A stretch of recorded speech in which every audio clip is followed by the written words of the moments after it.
Welcome to Travel Stories with your hosts, Trevor Mountcastle and Tom Kim. This week, we return to A Pilot's Perspective with Steve. Steve, welcome, and thank you for being here. Well, thanks for having me, guys. It's been a while, Trevor. I know that we did a podcast a long time ago with you and Joe, but it's nice to meet you, TK and Tom, and also to be back and talking to you as well, Trevor. Yeah, it's a real pleasure to have another pilot on the podcast. Always great to see a pilot's perspective and kind of see the other side of, what goes on in that airplane that Trevor and I are in all the time, but, obviously on the backside. Well, it may not be as exciting as you think sometimes, but... Well, I mean, gosh, you're usually the only one that can sit more forward in the cabin or in the aircraft than we prefer to sit. So it's definitely a different perspective. So, Steve, obviously, we've had you on the Curiosity observation deck. So hopefully for those listeners that have kind of followed us to Travel Stories, they have some familiarity with you. Could you tell us a little bit about yourself, a little bit about your background? Sure. I went to college thinking about going to med school and got into flying. I went to a little school in South Dakota and did a little flying program and got into flying there because of one of the guys on my soccer team. And I promise I won't drag this out, but one of the guys on my soccer team was doing it. This is kind of in the Top Gun days, and he was trying to get in the Navy. Everybody's trying to get into the military back then. With the latest Top Gun movie that came out, I don't know if it had as big of an impact on people that want to fly as the first one did, but back in the 80s, date myself there, it was a pretty big deal. So I kind of quickly changed, was lucky enough to go through a ROTC program, got a pilot slot, ended up flying for the Air Force. That's where I got my training, flying cargo planes, the C-141. Once again, another plane which has been retired. It seems like I've retired 2 of them so far, and I'm still going, so I guess that's a good sign. But the other one being the MD-80, which is no longer in service around at least the U.S. generally. The good old Mad Dog. The Mad Dog, yeah. So flew cargo planes for the Air Force for 10 years on active duty, then finished up another 10 in the reserves. But while I was in the reserves, I was able to, lucky enough to get on with Alaska about 25 years ago now. And so I've been flying the Mad Dog and the 737 since. I didn't realize that Alaska flew the Mad Dog. Yeah, they were actually, I don't know this for sure, but it was said back in the day that they were actually thinking about going all MD-80. So they bought a small airline called Jet America, which was based out of the LA area. And they had all MD-80s back in that day. And so at one point they were thinking about it, but then the MD-80 was just, it was a great plane to fly, but fuel efficient wise, it wasn't the best. A little bit different than the 717 the Hawaiian flies. They have better, more fuel efficient engines, and they pivoted to the 7.3, and I think that was probably a good move by them. I miss the good old Mad Dog. The 2-3 configuration is pretty good in coach. Yeah, unless you're between the engines. Hopefully you're smart enough to get in the front of the plane. Yeah, my first trip for work was back-to-back MD-80s going to Vegas via, I think, Dallas, and our travel agent for work put me right between the engines. I avoided going to them ever again. I'll tell you one of the cool things about flying the MD-80 from the front, and when you sat in first class too, when you took off, it was super quiet. You could not hear the engines at all until the wind noise picked up over the fuselage. So it was kind of a really cool takeoff. And almost a little bit eerie when you took off in snow. We had a couple of situations where we were flying. We actually got diverted flying American from Dallas to BWI. We got diverted to Pittsburgh and due to snow. And it just felt like, because you don't hear the engine noise and you've got just, I don't know, it just felt eerie to me. So you've been flying 737s for quite some time, I think you said. What was your first 737, I guess you call them a variant? Well, we had the 400, the 737-400. They had the 200 originally when I first got on, but I never flew that. That was up in Alaska only. And what was kind of cool about that was they actually flew that into, there's a mine that it now has a paved runway, but at the time when I first got hired, they had a dirt runway. And so they would fly it up into Red Dog, a mining facility up in the north slope of Alaska, I believe is where it's at. And they had these like little air things that would shoot out in front of the engine to blow the rocks out so they wouldn't go down the engine. But like the gravel kit or something, right? Yeah, the gravel kit. Yeah, so that's why there were so many 737-200s around all those like northern charter carriers and such, because they were all doing those gravel or dirt runways. Yeah, and then they flew. And I'm totally drawing a blank. The little island where the world's deadliest catch where all the boats leave out of, and I'm totally drawing a blank on that island for some reason. But I flew the 400, and when I got on, we had the 400, and then we had a couple NGs, the 700, and we were the launch customer of the original 900 too at Alaska and Continental. Is the 400 considered the classic? Yeah. So the 300, the 500, and the 400. So I remember Southwest and United had those variants were the classics. And then the NG, I think, started with the 700, 7, 8. So 7, 8, and 900s were all next generation. Okay. Got it. I guess we'll ask one of our first questions. Like, so how do you plan for your month? I imagine it's hard to do all your logistics of how do you get from here to there and how you do everything in between. So probably the most popular question people ask pilots that I get is, what's your route? And your route really changes month to month, week to week, day to day. And it's all based on a seniority system. So for us as pilots, once a month or at the beginning of the month before, you'll go through a bidding period. The airline will publish all the different flights that they're going to be flying, say like we're coming up in March. So pretty soon we're going to get a packet of information with all the flights that they plan to fly in March. And then based on your seniority, you'll bid a schedule and then, put in your wish list of what you want to do. And once again, based on your seniority, you'll get to hold what you hold. For me, we've got like Trevor, I'm not sure about UTK. We've got our kids are a little bit older now. I got a 13-year-old and a 17-year-old, and my wife's a flight attendant for us as well. And so really my schedule revolves around the kids first and then my wife. And then after that, it's maybe where I want to go and avoiding some of the flights that I don't want to. So are there some specific routes or cities that you like more than others? Yeah, I kind of mix it up if I can. So with Alaska, we're predominantly a West Coast carrier, although we kind of fly all over the country now, mainly from the West Coast. We do what we call mid-con, so out to like someplace like Cincinnati, Indianapolis, or also a whole transcon where you go out to Boston, the DC area where you guys live, Orlando. I just got back from Miami last night. So I kind of like to do the mid-cons and the transcons, and then I'll mix it up with maybe one trip where you're just going up and down the West Coast to spend some time down in sunny California, especially in the winter. I live up in Oregon, and it's dark and rainy this time of year, so it's nice to get to San Diego where it's sunny. Yeah, I'm pretty familiar with some of those Alaska transcons. I mean, being in the DC area, that's pretty much the only way you're going to fly Alaska is on a transcon. And I love the connectivity. I mean, like Baltimore for quite some time, we had PDX, we had Seattle, we had San Francisco, we had LA, and we had San Diego. And I think I don't think I've flown every route. I might have actually flown every one of those routes when you guys were flying them. I think since they've cut back. Yeah, Baltimore, because we had them out of Portland actually for a while, but I think it's just out of Seattle now. Out of Dulles, I know we go to LA, San Diego, Seattle, and then DC, San Fran and whatnot, Seattle, Portland. So I do the DC flight quite a bit because my brother lives in the district, so I like to go out there and catch up with him. So I always found like the DC approach, especially the one that kind of goes over the Potomac River, kind of like, does a nice curve around, Arlington and lands into Nashville. That always seemed to me like, number one of the most spectacular landings. Because, if you're on that, left side of the plane, I mean, you get to see the Capitol, you get to see the White House, you get to see the Washington Monument, the Kennedy Center, just about everything. But that seems like it would be one of the more complicated maneuvers for a pilot. Is that the case, or does it just look that way?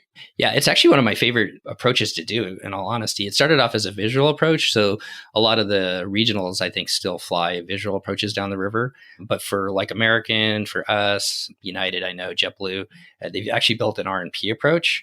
And so even on the clear days when it's visual, we'll just hook the plane up to the R&P approach.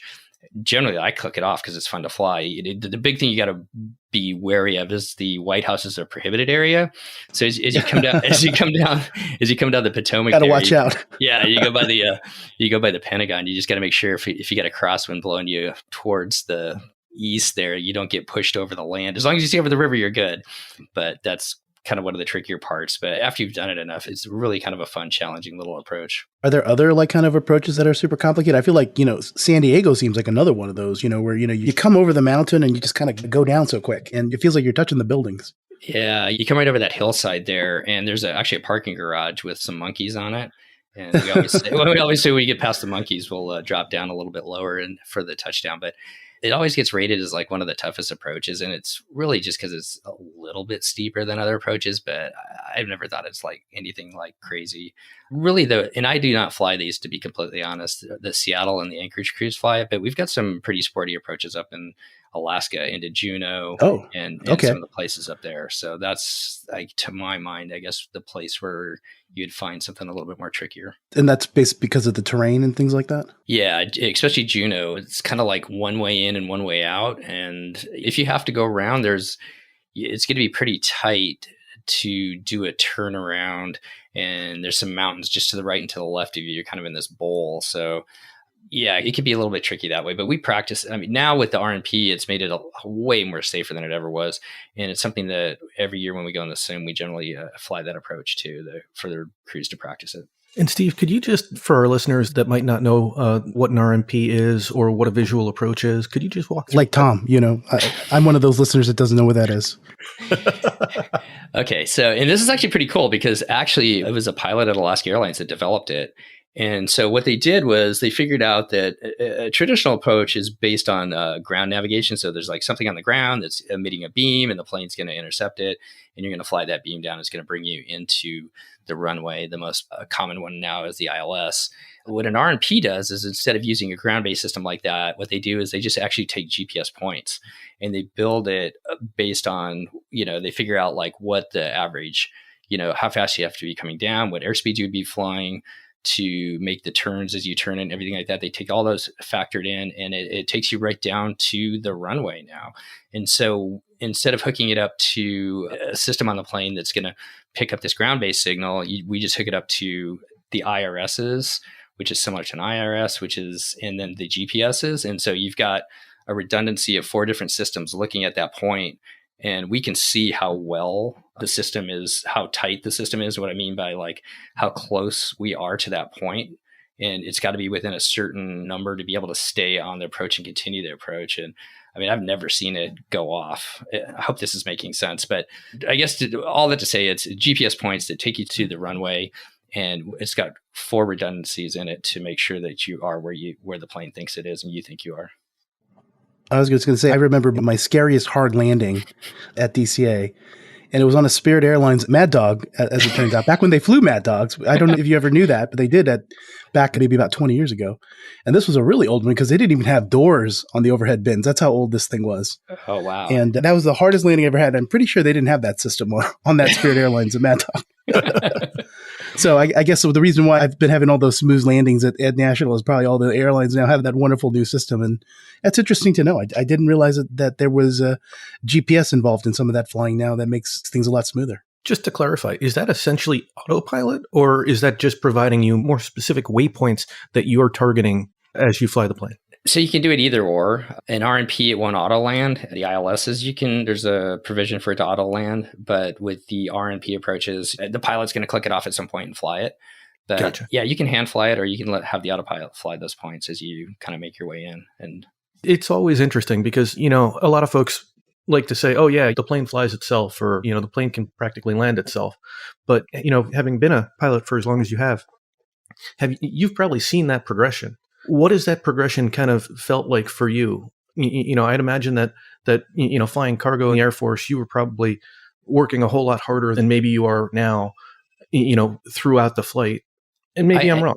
No, actually, I guess this is what I would say. Now, definitely there's the ability for the planes, but that's been around for a while for planes to auto land and have auto land systems. Really, in all honesty, what's made a difference, there's not a lot of difference as far as when I first started, per se, as far as like actually flying, because you're going to take it off, you're going to put the autopilot on, you're generally going to hook the autopilot up to the navigation system, and the plane's going to follow it, and then you're going to monitor it.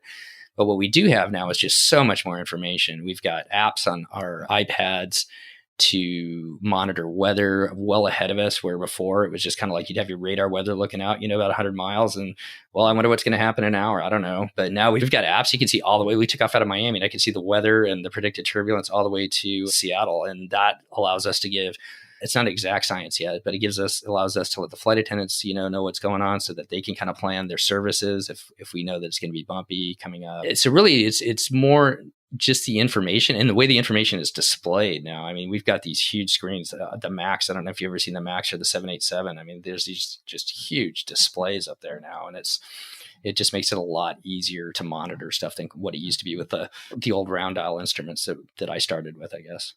Cool. Yeah. So while we're geeking out here, I thought maybe we could kind of pivot a little bit here. One of the topics we talked about with Brander in that episode was kind of, av-geeky routes that you'd love to fly. He had said that he wanted to do the island hopper, something actually that Tom and I haven't even done either. Are there any of those kind of interesting routes that you'd like to fly, whether as a pilot or a passenger? I think I've been pretty lucky to fly a lot of different places, I guess, with the military around the world. And then, Alaska is just when you get to fly up there in the summer, it's just it's probably one of the most beautiful places I've ever been. I'm not sure that there's any place besides maybe getting up into Norway and maybe seeing some of the fjords. I'm not sure you can match the beauty of Alaska and northern Canada like that. But I guess if I had an opportunity to do it, I follow this guy on Instagram and he flies the beavers down around the Caribbean. And I would love to do that. I've never flown floats before, but just fly, island hop from place to place. And maybe I'm answering the same way Brander did but on a float plane and doing that kind of for the winter. Oh, that sounds interesting. Go to the Maldives. Yeah. Oh, yeah. There you go. Definitely plenty they of have tons of those. Is it the Grumman Otter or what are some of the sort of planes that they use? Yeah, the otters and the beavers, kind of similar different planes. Yeah. Got it.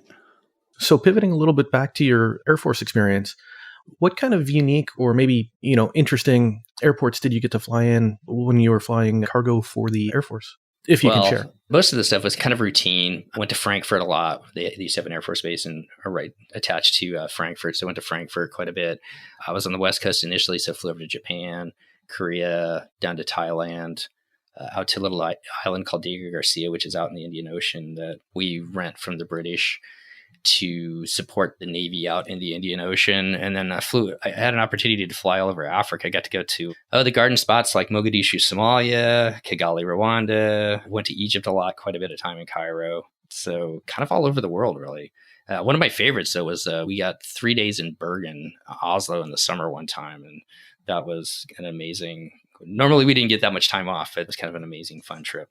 And having just been there last year, I have to believe that would have been a wonderful, wonderful 3 days. Yeah, Bergen and Oslo are just two amazing cities, weren't they? I haven't made it to Oslo yet, but Bergen was amazing. We only got half a day there before the skies opened up, but just to be able to walk, it's such a walkable and just I say this jokingly because, understanding their climate is not terribly warm. It just felt like a very warm city, warm and welcoming. Yeah, I remember we took the cable car up or the tramway up to the top of the hill there and had just an amazing view. And then we hiked back down that day. So my mom's family is actually from outside of Bergen. So that was another reason why we went there, that was another special reason or special moment for me to go there. Yes. Oh, that's awesome. So, I'm, a pretty big fan of Alaska Airlines. They're like the last, kind of loyalty program that does, fly a mile, earn a mile, in terms of the way you accrue mileage. Or just curious, are you kind of a miles and points guy? I mean, that's kind of a good portion of our audience, I think. Kind of curious if you participate in what we would call the hobby. Not to the level that most people do. And I was sitting there thinking about it because I was thinking about this today to try, to have an answer for this. But we do. My wife and I both have the Alaska credit card. We use that as much as we can to accrue miles. And we've been lucky enough to do that and have been to Europe the last 3 years, going again and this summer, taking our kids. It's just, people go, wow, with the airlines, you get to fly free. Well, that's sort of true. But when we're flying with the kids, everybody else is trying to fly too. So there's not like a lot of seats. So that has kind of forced us into the mileage program, but not to the level that I think maybe some of your listeners do, I guess. And I have to imagine if you're trying to get 4 seats, that's going to be a whole lot harder to use your airline benefits. Your included benefits. Yeah. And I think you guys know this too. I mean, I don't follow, a friend of mine is a big Delta person, and my brother's at United flies United exclusively. So I've kind of heard their stories trying to use miles on theirs. But we've been pretty lucky with Alaska because it doesn't take quite as many miles to go to some of the places. And, until we joined Oneworld, was about 1.5 years, 2 years ago now, we've always had lots of just different partners that you could use the miles on. And so that's been a great benefit for us to be able to go just all over the world. Oh, yes. Yeah, I mean, yes. So many unique, carriers that are part of the Alaska plan. I mean, like my friends right now are in Argentina and they flew LATAM down to, and they use their Alaska miles because there are not many programs that you can use your miles with LATAM on other than Delta now and still Alaska. So as you said, a lot of interesting carriers and, they definitely have lots of options to places like Europe between the very many airlines that they partner with, probably more than probably any domestic airline if I had to if I had thought about it. I think I'm trying to think of an airline in the U.S. that has more partners than Alaska. Yeah, I don't think you'll find one. I mean, Alaska's just got that wonderful hybrid sort of partnership approach. I almost wonder if Air Canada tried to emulate that. I mean, I would say they're probably the other ones that have a lot of unique partners, including some of those Middle East airlines. Yep, I would agree. Well, it was definitely a conscious decision by our company to do that. And this is just my opinion. I guess I don't know this for a fact, but just from working there that, we can move people around the Pacific Northwest, but you've got to give a value to your frequent flyers through the mileage program to be able to go beyond that. And that was the only way that we could compete as far as having that international options for people. No, that makes total sense. The interesting thing that I wonder, though, is do you think that award space got more challenging for you when Alaska joined One World? In my head, I'm thinking, Alaska Airlines, how many people are going to look at Alaska Airlines and say, I want to earn miles with them? You know what I mean? Their co-brand partnership is Bank of America, not as well known or I'd offer as big as American Express or Chase or even Citi. I feel like there were a lot of different components that sort of made it a beautiful program to be able to use. I've flown so many awards on Alaska Airline miles, to Dubai, to Singapore, on Emirates, on Japan Airlines, on Cathay. It was just such a great program. And not to say it's not a great program anymore. Everything changes over time. The only constant is change. But did you feel like you had a harder time finding space after that announcement? Probably just a little bit, but my wife's really our mileage plan expert, and she is on it the minute we're allowed to book. Because with the kids and everything like that, we plan our vacations way out. And so we don't do as many last minute things with the mileage program. So generally she's on it like as soon as the window's starting to open, she's looking for those flights to get us to where we want to go. Definitely good strategy, especially with Alaska Mileage Plan, to book at the booking window and try to get some of those seats when they're going to be there. Because, the rest of the part of the year, it is a complete crapshoot whether or not there'll be seats on the flight that you're looking for. Especially when you're looking for 4 seats. Yeah, that's always a challenge. So let's shift. So we talked airline loyalty. What about hotels? With Brander, I thought it was really interesting in that there were some hotels that gave them, that acknowledged elite status, and I think that gave him elite stays. Is that something that you focus on? Is that something that you see a lot in the U.S., or is that maybe just kind of more normal overseas versus domestically? My guess is, listening to him talk, it's probably a little bit more normal overseas. Generally, we've got a contractor that sets up our hotels now. And so some hotels we've been staying for years, and in some places the hotel changes over, every 3 to 6 months, it seems like sometimes lately. And it really depends upon the actual hotel itself and whoever's working behind the desk. And so I guess I would say, just from my experience, not very many people collect hotel points or even miles. It's funny, the pilots I talk to that don't even think about using the credit card and miles and that I work with. And it seems to be like when we get like a hotel that's brand new or one that we don't stay at very often, when the crews are first coming in, they'll, hey, if anybody wants to, put down their Bonvoy card or their Hilton card or whatever else, we'll, give you points, but they'll give you a stay, I guess. There's a part of me that just broke inside when you said that a lot of your colleagues don't collect miles and points. Generally, it's the guys that flew corporate before they came, because they were collecting tons of, hotel points and everything then. They've got like all the cards and they know the hotels because they pay attention to it. But I would say the vast majority do not participate. It's just interesting. TK and I often try to remind ourselves that we're the outliers and that, in our, never-ending pursuit of miles and points for, discounted travel. And just, for folks that literally travel for their profession to not be collecting, it just seems a little bit, I'll say, humorous. It doesn't seem right? It does. Yeah. I've got a Hilton card. I've been collecting Hilton points. It's not the best, I don't think. I think listening to you guys talk and other podcasts talk about, the point system, there's better cards out there. But that's kind of what I've been collecting over the last several years. I think that some people have gotten really good value out of Hilton, though. Especially some of the credit cards these that come with like the annual nightly certificates and things. They've been using them at really nice places. I know I've used some of mine at some Waldorf Astoria hotels that, I go in and the lotion and the soap alone are things that I crave. because and Trevor's laughing because he knows, he knows how much I love some of the lotion and the soap in these really, really high end hotels, and because they just smell so great. And I leave smelling like an orchard of oranges or something every time I leave the room.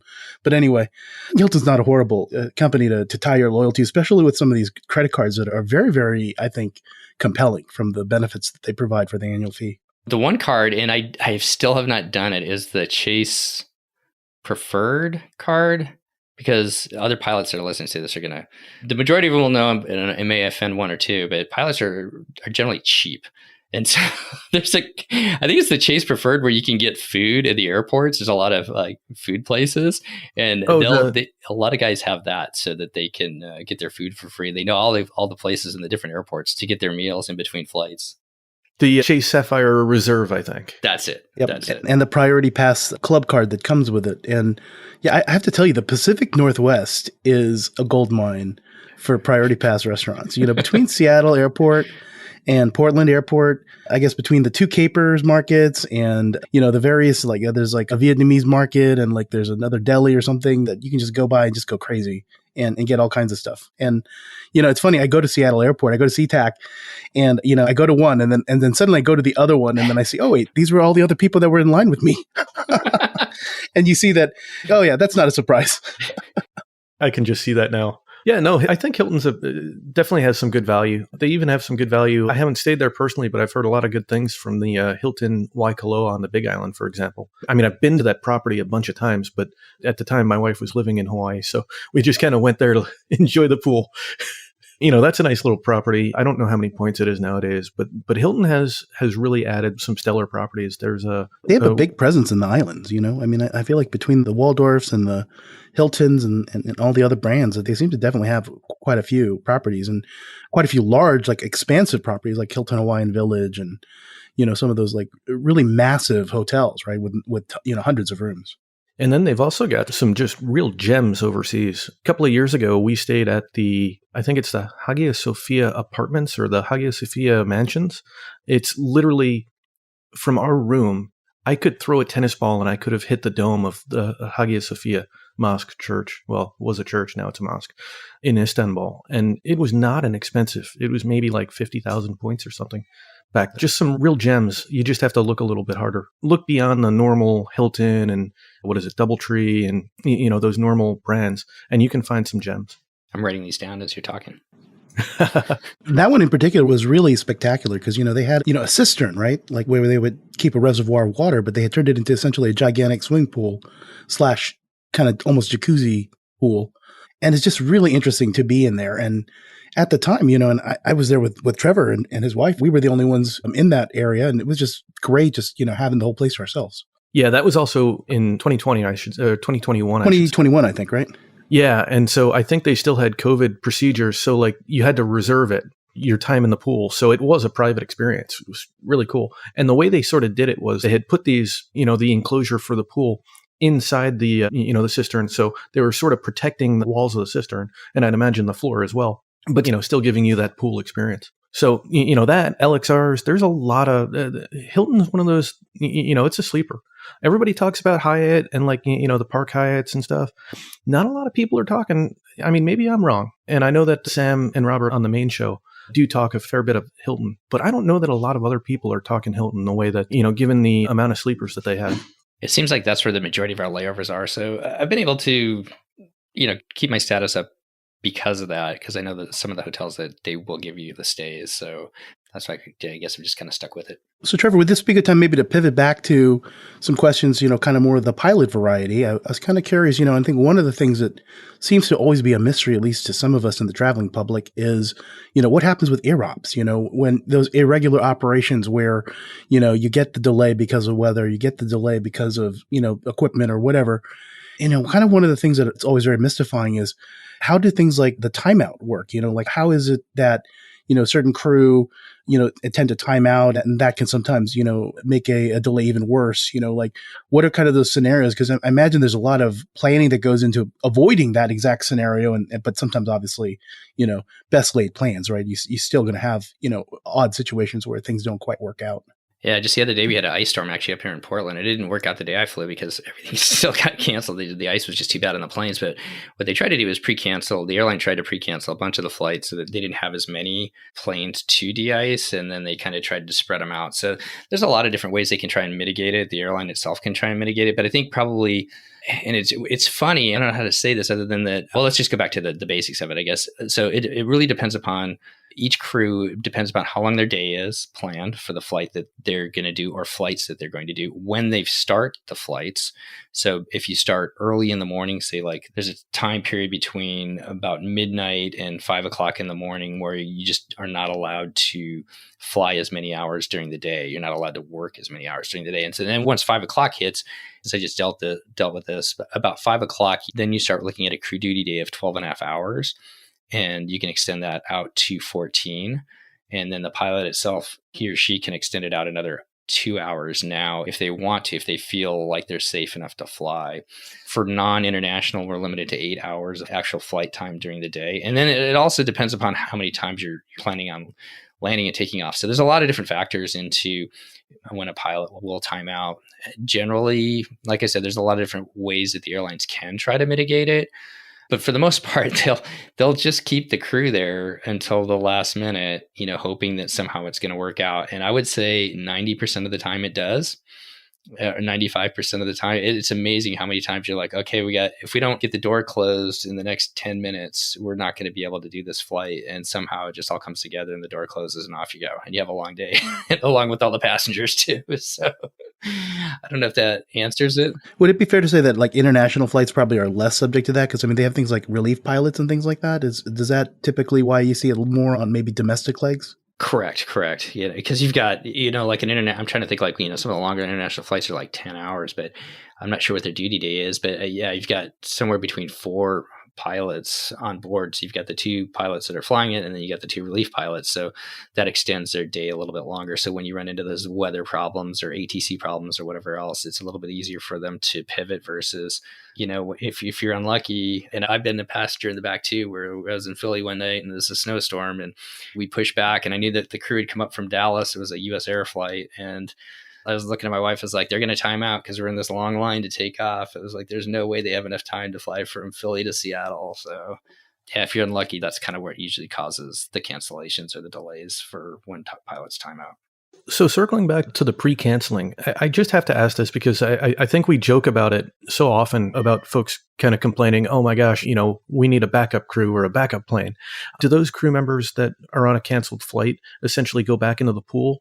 Or is there some sort of negotiation that has to happen if there's a need for them to be on something other than what they had originally bid and received as they plan their month? They could. So in a case like that, like say you show up at the airport, like the day, it wasn't going to work the day that when we had the ice storm, but it's happened to me before where you show up. It doesn't happen very often, but when you show up and for whatever reason your flight is canceled or they put somebody else on your flight, they can put you on a different flight and cover something else where they need a spot filled. So that can happen. Okay. So then the follow-up question on that, do you essentially, when you plan your trip, do you essentially pack for whatever weather might happen in any of the network?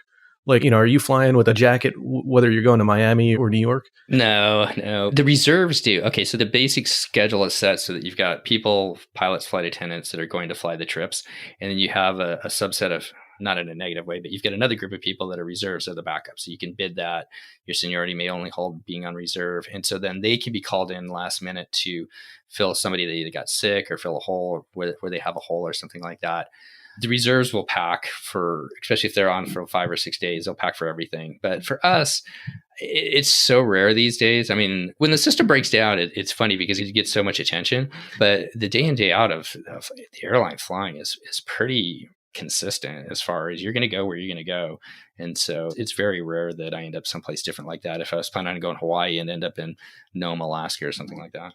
No, that makes sense. And when you think about it, I mean, the amount of planes that fly every single day, I mean, a lot of people, poke at it, but the fact is that is just a miraculous thing, all these different pieces moving, people moving, millions of people, well, probably more than millions of people a year. It is something to marvel at. The miracle of flight in the modern age, basically eating a meal, surfing the internet, in a metal tube, 30,000 feet in the air. I mean, you got to love it. There was a pilot deadheading with us to Miami the other day, and he's a big Ravens fan, so he's in the back watching the Ravens play the football game. So yeah, it's just amazing what you can do now. My condolences. Yeah. So apparently that game was the most popular or most watched game in the history of NFL. Wow. It was. Oh my. I missed it. I mean, that's what CNBC tells me. So I want to pivot a little bit, and I know that we kind of pivot back and forth to your military experience just because I think, it provides a little bit of interesting perspective. Do you remember, and I realize this is a little bit longer ago, but what were some of the surprises or discoveries that you had when you made that transition to becoming a commercial pilot? Honestly, from what I did in the military, there really wasn't that much of a difference. There is, and I'll get to it. But in all honesty, flying cargo planes for the military, especially for the Air Force, it's very similar to what we do in the airlines. It's, crew concept, you're working together as a team to get the plane from point A to point B. There's a captain. The captain has like the overall authority, but a long time ago, it's changed so that, everybody can speak up so that, if somebody's got a better idea on how to handle a problem, the good captains will definitely, search for that feedback. So in all honesty, there really wasn't too much of a difference that way. I guess the one thing that's a little bit harder was with the Air Force, you were kind of in charge of getting things done. And so you were a lot more, get down and see what's going on with the maintenance in the plane, how much longer is it going to be with the mechanics? And I could tell you, generally go and talk to the mechanics. Well, because you're just going to get in their way, and it's way more, you do your job, everybody else does their job. And when the other people get there, you're like kind of like pilot / dispatcher / Yeah. In the Air Force, you were kind of out there leading the charge and getting it done. With the airlines, it's just kind of like, well, when that guy gets his job done, then we'll get the plane going and we'll do our job to get you from point A to point B. It's not totally siloed like that, but it really is a lot more than what it was in the military. That was a little bit harder of a change for me. It seems counterintuitive. You feel like, you hear military, you always think, regimented, you think, command structure, you think, but it sounds almost a little bit different than what you'd expect. Yeah. I think it really has to do with the unions, and I don't want to throw unions under the bus or anything like that, but it's, it definitely kind of people keep their own turf and stay off of my turf. Yep. That's exactly what I was thinking as you were saying that. I was thinking to myself, it's got to be the unions because each function, has their own union rules. And their own rules, and in some cases, their own underlying motives. Right? I mean, whereas the Air Force, there's a mission, and everybody is responsible to execute that mission. And so, just the way you described it, just I think exemplifies that. That focus on the mission versus those other motives that might appear in. I swear that the military does not pay us to do this podcast, and so I really am, just so you guys know. But it really is interesting how we've had two of these conversations, and it's so interesting how we can just see some of the finer points of things that the military does well, which is great. It speaks a lot to the greatness of the U.S. and its military. Oh, without a doubt. So as we kind of press forward, what is your favorite perk of the job? Oh, for me, hands down, is travel. I mean, that's really why I do it. There's guys that own planes and they just can't wait to get out of the airline plane and into their own little plane and fly. And that's just not me. To me, it's just really getting out and traveling, seeing the world and meeting people. And that is what I really enjoy. And not only just the, day in and day out work of it and going to different places. And like, I'd never been to Miami before. This is the first time I went to Miami, which is kind of cool. So I spent all day yesterday just wandering all over downtown, the Brickell district and kind of the old area, just kind of checking it out and seeing what it was all about. But beyond just the work, the travel that my wife and our family has been able to do too, to go all over the place. I mean, sometimes you take it for granted, but I try not to take it for granted, if that makes sense. That is a new route, isn't it, for Alaska, isn't it? Is it the Seattle, Miami?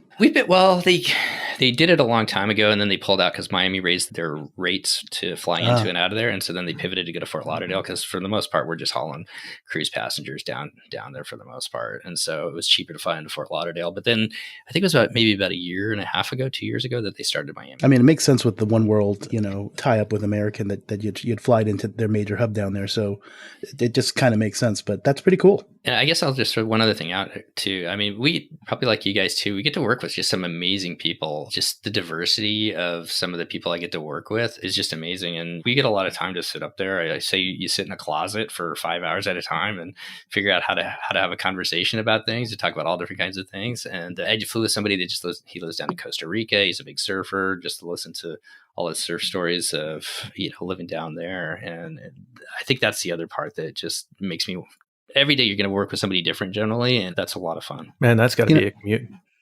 From Costa Rica. As a longtime Alaska flyer, I've always been very impressed with, kind of the crew, and they've always been just very friendly and warm, and a lot more so than a lot of the domestic carriers. So, I just remember even, as a coach passenger, I'm sitting back there and, I've got my cup of ice and, I love my Diet Coke, and the flight attendants were just the nicest people. It's just like, hey, can I fill that up for you? And I'm like, oh my God, that's the most amazing thing that you could do, because I was like super thirsty or something. And just little things like that just remind me of, the little niceties that are kind of part of the culture there, I think, that are just special. Our flight attendants are amazing. In all honesty, they really take care of the passengers back there. It's definitely different on Alaska compared to some of the other airlines. I definitely have to agree with you. So, Steve, flying 737s, you must board a 737 more times in a month in a year than just about any of us. Realizing that this past month we did have that incident, I'll say, on the 737 MAX 9, what makes you confident in the safety of the aircraft, if you can speak to that? And also, they did release the FAA or the air traffic control kind of logs. Can you kind of walk us through what might be in somebody's mind going through that sort of a situation? I have to believe that you train for everything as you kind of, maintain your license. Yeah, I totally understand that. I guess I would just say this about the 737. I mean, the plane has been around for so long, and I know that the MAX is a new variation of it, but I think it's proven itself over time, I guess. And that's all mechanical things will have failures, and there's different reasons for the failures. And I really can't speak to this one yet, because as I was telling you before, we don't know any more than what everybody else knows. They don't tell us any more what has happened, because it's an investigation as far as what happened to the Alaska flight. But those things are going to happen, and sometimes, hopefully, thank goodness nobody was injured on that. But to your second point, I guess the first point I would say is it's been a proven workhorse for the airline industry for years. And to me, I actually leaving and going to Honolulu tomorrow on a next gen 900, and I have no qualms, getting on a plane and put my family on the plane tomorrow with that, whether it was Max also, because I know that they have been going over. I trust our mechanics. I trust our, the safety system for the most part to go through and check everything. And so I don't have any qualms putting my family on board, a Max or any type of variant of the 737. But to your second point, once again, I just couldn't imagine actually going through that. But yeah, we train for all these different kinds of scenarios. And the funny thing is it's generally not going to be what you train for that happens to you. It's always something a little bit weird, a little bit odd. It doesn't quite make sense. But as you did, I listened to the pilots talk during the audio from this incident and everything like that. And a little confusion. That was what I heard, at the beginning, but that's to be expected with a loud, decompression. But from there, they just went right on into their training and got the plane down to 10,000 feet, where there's enough oxygen for the passengers, kind of assess the situation, and then brought the plane back in and landed. And that's kind of what you train for every year. I just did my training in November. I go up to Seattle. I spend 3 days in the sim. They give you all different kinds of scenarios, and you don't know what's going to happen ahead of time. So it's a good thing in that way of, having a little bit of a surprise in how you react to it and handling the situation. And that training, absolutely, head of the class, I have to believe. I will say there was an interesting podcast episode, another podcast called Av Talk from Flight Radar 24. Not sure if you've heard of that, where they had Steve Giordano, if I'm pronouncing his last name right, on kind of talking through that particular incident as well. So I would offer that probably be an interesting episode to listen to if folks are interested in kind of listening to more on that. Kind of circling back to the earlier thoughts about automation and all the technology, the thing that you can't do is you can't program and you can't, engineer the unexpected. And that's why we need these pilots in the front, in the cockpit, because, it's their unique ability to be able to react and process and, actually, find a solution, to problems that are, life or death. And that seems to be why we probably are going to still see pilots sitting up there for quite some time. Hopefully, probably for the rest of my life, I would imagine. This is coming from an engineer at heart. I love solving problems, but those are the type of problems that it's very hard to solve for. You can't solve for everything that could possibly happen every time, everywhere. In the millions and trillions of billions of permutations of different things that could happen. To your point, TK, that's exactly what it is. Because you kind of think that it's like all stick and rudder, and that's all you're doing in these like sim situations or things that we practice. But really what you're doing is that you're problem solving. You're like, here's the problem. What are all the things that could affect getting the plane to a safe conclusion on the ground somewhere? And you got to kind of run through all those different things and then use all your resources to talk to different people, that from the ground potentially to air traffic control to the people in the back, flight attendants in the back, to come up with a solution and then land it. So yeah, it's really a problem solving situation, as you said, TK. Yep. It's an interesting, that's what you're there to do. Not just really fly the plane, but, really solve the issues as they come. I do have another question, so I think, obviously you're probably more of a consummate traveler than like 99% of the people out there.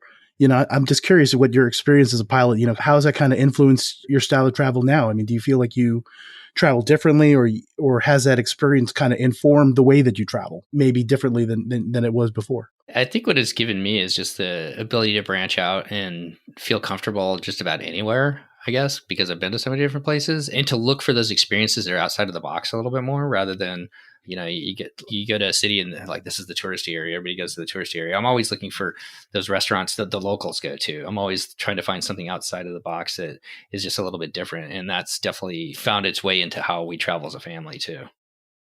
We still do some of the touristy things, don't get me wrong, but it's a very wise way to travel. Do what the locals do. I mean, that's usually a pretty strong rule to live by, in terms of international or even just travel in general. And I think that's an interestingly hard challenge when you think about it, to try to do more authentic travel, right? Yeah, you want to hit the touristy things, but as we travel more and more, I've been trying to figure out, how can you do something a little bit more authentic? Or, in theory, it seems like it'd be more authentic. We watch a lot of shows. I'm sure you guys used to watch Anthony Bourdain. Eugene Levy is on The Reluctant Traveler on Apple TV. They have some of these experiences, cooking in a home, that sort of thing. And it just feels more authentic than just kind of, going to the Hard Rock in London and the Hard Rock in, I assume there's one in Amsterdam, and some of the other touristy things. It's just so hard to find those and to kind of identify those, at least in my experience. No, it is. And I guess I don't really have a really good answer to that, other than to say that, like, there's just like a lot of different, I think, like with the rise of Airbnb sometimes now, we've had some really good experiences there where we've met our Airbnb hosts that have been able to give us a little bit more direction on the city rather than what you would get just going to a hotel. Nothing wrong with going to hotels or whatnot. There's we use this a lot. There's several like free like walking tours that you can do. And so we'll look for like a free walking tour in a city, and usually they'll be a great source of information to, find restaurants and other cafes or whatever else, or maybe, someplace to get a drink in the evening that's kind of more your angle, which you're kind of looking for. So just a couple tips that we've used, I guess. Those are great tips. The best we've found is just kind of wandering around and seeing where families are. We happened upon this nice little cafe in Venice on Murano Island. It was probably about 5-10 minute walk from the Hyatt Centric there. And we're literally just watching everybody kind of come as the day came to a close. They all know each other. The kids are playing with the other family's kids. They brought one brought their dog, and it was just a wonderful thing to kind of just be a part of, but not really be a part of, and at least kind of just observe. But Steve, we really appreciate you coming on here. We're just about at the end of our time. Where can our listeners find you? Well, they can follow me on Instagram. I guess it's just my name, Steve Kriese. I'll try and put Kriese. That's, I try to put pictures up there with our travel quite a bit. I used to do a podcast with a couple of people that covered Disney Cruise Line. I used to do a lot of cruising with them. I've kind of stepping away from that right now. So probably the best way to do it is through Instagram. Great. And Steve, it's funny. We talk a lot of cruising. If you ever want to come on and talk Disney cruising, you're more than welcome, sir. If you want me to come on and talk about that, I did the podcast for 7 years, and we've been on like 18 or 19 of those cruises now, so I could talk you off probably. I would love it. We've been doing quite a few episodes about cruising, and most of my cruising has been on Royal Caribbean. Okay. So I've never taken a Disney cruise, and I probably need to do that one of these days. Everybody thinks it's like for kids. Our kids are a little bit older. We did one over Christmas, and our 17-year-old and 13-year-old, they found their group of kids, and they had just a blast running all over the ship, and I can imagine doing things like that. And so it gave my wife and I a lot of time together to just chill out, listen to some great music, and enjoy the evenings. Well, I could just tell you, it's just been a wonderful pleasure. I love hearing about, your experience as a pilot. I definitely, we generally have to pay to do what you do, get paid for. So, that's why I sometimes, dream of being a gate agent or something. Of course, my dreams don't usually involve passengers. So that's probably why it's still a dream. But anyway, I think the thrill of the travel and just loving what you do, I'm very envious, and I'm so glad for the time that we had and just the wonderful conversation. Thanks, TK. That means a lot. And thank you so much for having me on. And thanks so much for what you guys do and providing the traveling community. I mean, there's so much to learn for all of us to travel a little bit better with all that you guys bring to your podcast. I really appreciate that as well. Well, that's the show. Thanks for joining us. And we hope you enjoyed listening. Thanks, everybody. If you've enjoyed this episode, consider becoming a Milenomics Patreon member and get access to even more in-depth miles, points, and travel content. Until then, we hope your next story is a travel story.